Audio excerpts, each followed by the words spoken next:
Hello guys, welcome back to this channel. Guys, if you are new here, consider subscribing and press the bell icon to get notified for each video. इस video में आप लोगों से मैं Reliance future deal के बारे में बात करना चाहूँगा। सबसे पहले तो आप सभी लोगों को बहुत बहुत मुबारक, जिन लोगों ने अपना समय वेस्ट किया, जिन लोगों ने अपनी मेहनत वेस्ट करी, बहुत उम्मीद लगा के बैठे थे कि सेबी की तरफ से रिलायंस और फ्यूचर डील को अप्रूवल मिल जाए। और आप लोगों की खुशी के लिए मैं बताना चाहूँगा कि रिलायंस फ्यूचर डील को security exchange board of India से अप्रूवल मिल चुका है। इसी के ऊपर मैं आपसे बात करूँगा। और security exchange board of India के अलावा बीएसई यानी बॉम्बे स्टॉक एक्सचेंज ने क्या डायरेक्शंस दिए हैं फ्यूचर ग्रुप कंपनी को, आगे के क्या स्टेप्स लिए जाने हैं, वो भी इस वीडियो के अंदर आप लोगों को पूरा डिटेल में बताऊंगा। तो बने रहिए और देखते रहिए। सबसे पहले मैं आपसे बात करना चाहूँगा कि सेबी ने किया क्या है। Security exchange board of India, जैसा कि आप अपनी स्क्रीन के ऊपर भी देख पा रहे होंगे होपफुली, राइट। तो security exchange board of India ने एक्चुअली में देखा जाए तो इसमें क्या लिखा है वो ध्यान से सुनिए। Security exchange board of India ने रिलायंस रिटेल और फ्यूचर ग्रुप की जो डील है उसको पूरी तरीके से ग्रीन सिग्नल दे दिया, एक्वाइजिशन को पूरी तरीके से सिग्नल दे दिया, हरे झंडे दिखा दिया। बीएसई यानी बॉम्बे स्टॉक एक्सचेंज वेनेसडे को, यानी आपको पता है ये बात बताई, ठीक है, कि जो security exchange board of India की तरफ से जो कमेंट करे गए हैं, यानी जो ऑफ़र दिया गया है, जो ग्रीन सिग्नल दिया है, उसके आधार पर बीएसई को किसी भी तरीके की कोई भी एडवर्स ऑब्जर्वेशन देखने को नहीं मिली है, चाहे लिस्टिंग की बात हो चाहे डिलिस्टिंग की बात हो, ठीक है। रिक्वायरमेंट्स को चाहे लिस्ट करना हो चाहे डिलिस्ट करना हो, किसी भी तरीके की एडवर्स ऑब्जर्वेशंस बीएसई को इस डील में देखने को नहीं मिली है, ठीक है। और जो कंपनी है वो इस स्कीम को एनसीएलटी में फाइल कर सकती है, right. The company can file the scheme with NCLT. आपको पता है एनसीएलटी लास्ट स्टेज है अप्रूवल के लिए इस डील को, राइट। एज पर डील, जैसा कि डील में हुआ था, रिलायंस रिटेल, ठीक है, रिलायंस नहीं, बेसिकली जैसी कि जो डील है इन दोनों कंपनीज के बीच में जिस तरीके से हुई है, उस डील का क्या एजेंडा है। उस डील का एजेंडा है कि जो रिटेल यूनिट है और जो होलसेल अंडरटेकिंग्स है फ्यूचर ग्रुप की, यानी सीधे सीधे शब्दों में समझिए तो रिटेल और होलसेल का जो बिजनेस है वो Reliance retail and fashion lifestyle limited को जाएगा, जो कि आपको पता होना चाहिए रिलायंस रिटेल वेंचर लिमिटेड की एक होली ओन्ड सब्सिडरी है। नहीं समझ में आ रही है बात, फिर से मैं समझाता हूँ, ध्यान से सुनिए।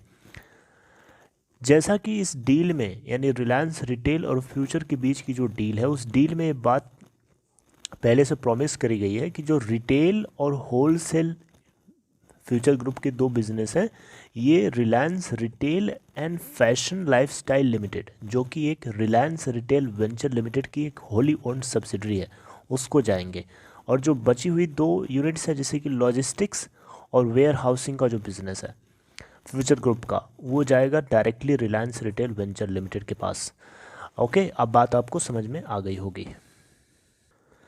बॉम्बे स्टॉक एक्सचेंज यानी बीएसई ने आगे फर्दर ये चीज़ भी क्लैरिफाई करी कि जो कंपनी है यानी फ्यूचर ग्रुप, उसको किसी भी तरीके की डिस्प्यूट हो, ठीक है, कोई भी कंप्लेंट्स हैं बची खुची, या कोई रेगुलेटरी एक्शंस रह गया हो, ठीक है, या कोई रेगुलेटरी प्रोसीडिंग्स चल रही हो, राइट, या फिर जो ड्राफ्ट स्कीम ये जारी करेंगे उसमें किसी भी तरीके के ऑर्डर्स जुड़े हुए हों, राइट। ये सारी की सारी बातें जो हैं माइनॉरिटी स्टेक होल्डर्स के सामने रखे जाने चाहिए, बिल्कुल साफ साफ यानी ट्रांसपेरेंटली, राइट। किसी भी तरीके की ओपेसिटी उसके अंदर नहीं दिखनी चाहिए अप्रूवल एनसीएलटी के मिलने से पहले पहले, राइट।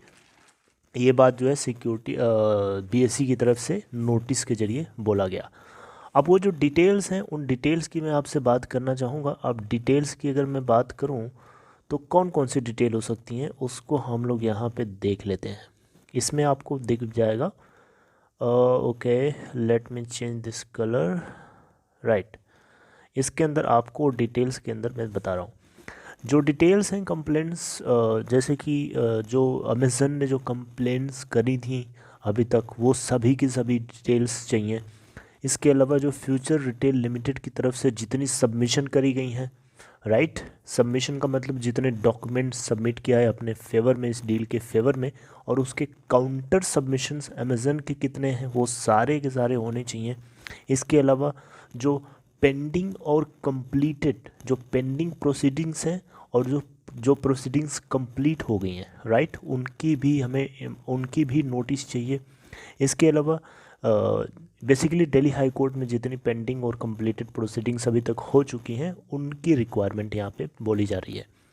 इसके अलावा SIAC यानी सिंगापुर इंटरनेशनल आर्बिट्रेशन सेंटर की तरफ से जो अवार्ड मिला था, उस अवार्ड को भी इनको प्रेजेंट करना है, राइट।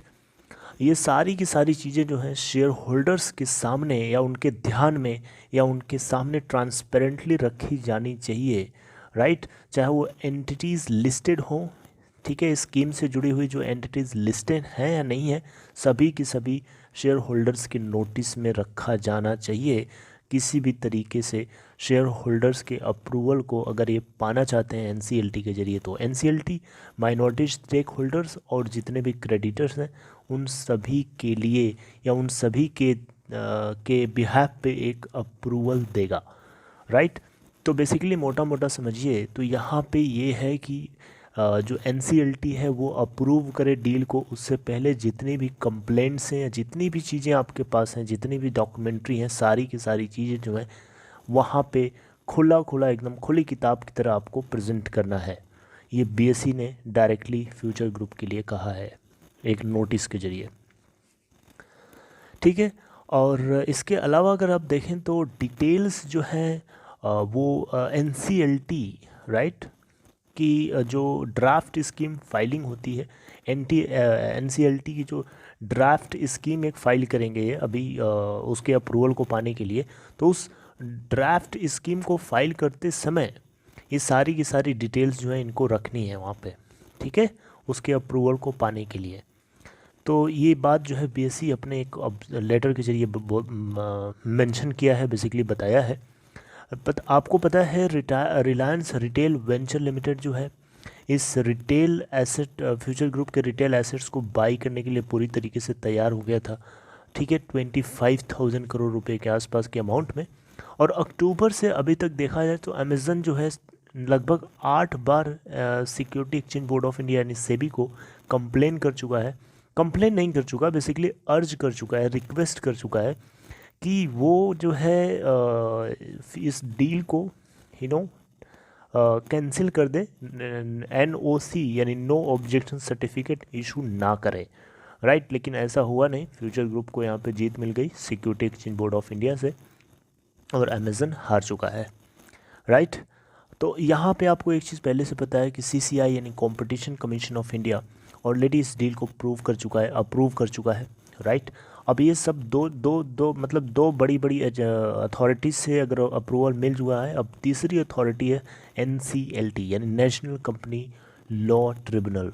अब NCLT से अप्रूवल पाने के लिए यहाँ पे फ्यूचर ग्रुप जो है अपने सारे डॉक्यूमेंट्रीज को प्रेजेंट करेगा ड्राफ्ट स्कीम को फाइल करने से पहले, और उसके बाद NCLT जो है माइनॉरिटी शेयर होल्डर्स और, ठीक है, जो क्रेडिटर्स हैं उनसे अप्रूवल पाने के लिए एक NOC जारी करेगा यानी नो ऑब्जेक्शन सर्टिफिकेट, और वही होगी फाइनल डील का, ठीक है। आप समझ रहे हैं मेरी बात, दैट विल बी फाइनल।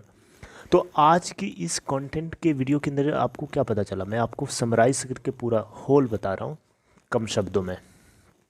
देखो, यहाँ पे security exchange board of India ने इस डील को पूरी तरीके से अप्रूव कर दिया, लेकिन इसके बाद हुआ क्या, बॉम्बे स्टॉक एक्सचेंज यानी BSE ने इस डील को सही समझते हुए बोला कि इनकी तरफ से जितनी भी ऑब्जर्वेशंस है उसमें किसी भी तरीके की कोई भी एडवर्स ऑब्जर्वेशन देखने को नहीं मिली है इस डील में, सब कुछ बिल्कुल लॉ के अकॉर्डिंग है, everything is good and fine.